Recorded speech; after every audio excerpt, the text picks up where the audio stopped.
Hi, brothers and sisters. First of all, I'd like to say today is a very historical day. This is 75 years ago. What took place here in 19, can you hear me now? Okay. What took place here July 5th, 1934. And that date will always live in infamy. And with mystical chords, it resonates with the martyrs, the patriots, and the rank and file, and our ancestors who that day decided they had had enough. If you look at history and you see what was happening, up until 1934, it was the crucifixion of the working class in America. But on July 5th, not only with Bloody Thursday, but also with the general strike, there was a North Star.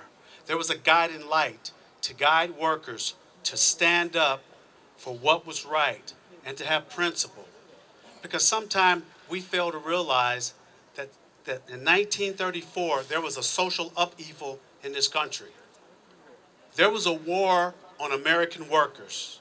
You did not have to get on a plane and fly 8,000 miles to go and fight against America's enemies.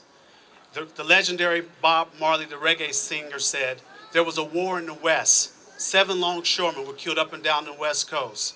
There was a war up north in Minneapolis, Minnesota. 16 Teamsters were killed. There was a war in the East. 10 garment workers were killed. And then there was a war down south. 8 poultry workers were killed. There was war against workers.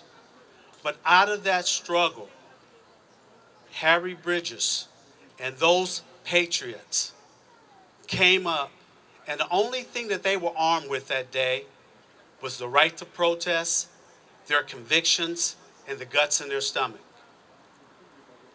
Harry Bridges himself was a foreigner.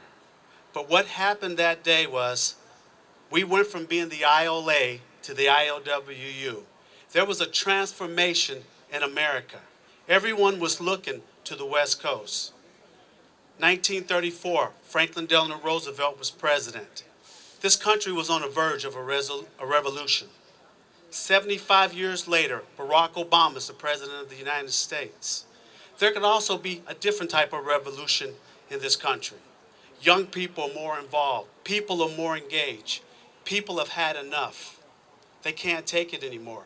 That's why on Bloody Thursday, when all that melee took place, when it was all said and done, and when the streets of San Francisco were filled with blood, tears ran like water. It was just as cleansing. Because you know what happened that day? They had freedom. But after that fight, they had liberty. And there's a difference between having freedom and having liberty. But also something else happened. They brought order out of chaos that day. And they were the guiding light to what had happened. And up and down this coast in 1934, we set a precedent. I can tell you something. All those that died, there's more in those graves than just people. And today, we stand here in honor of those that came before us. This is a holy day today. This is holy ground that we stand upon. We are standing on the shoulders of the true giants, the true legendary figures, just rank and filers. And let's talk about those first 2 brothers that died, Brother Sperry and Brother Bordoise. They were just regular guys. Walking down the street, you would never even give those guys a second glance. But they gave their life, and they died a physical death so we would not have to die a psychological death. And so today, we stand here, the rank and file, men and women from unions all in the San Francisco area, as we pay homage. As I get ready to close, I would like to leave you with something. Just can you imagine for a minute Harry Bridges and Brother Bordoise and Brother Sperry up here? Use your historical imagination. What would they say right now?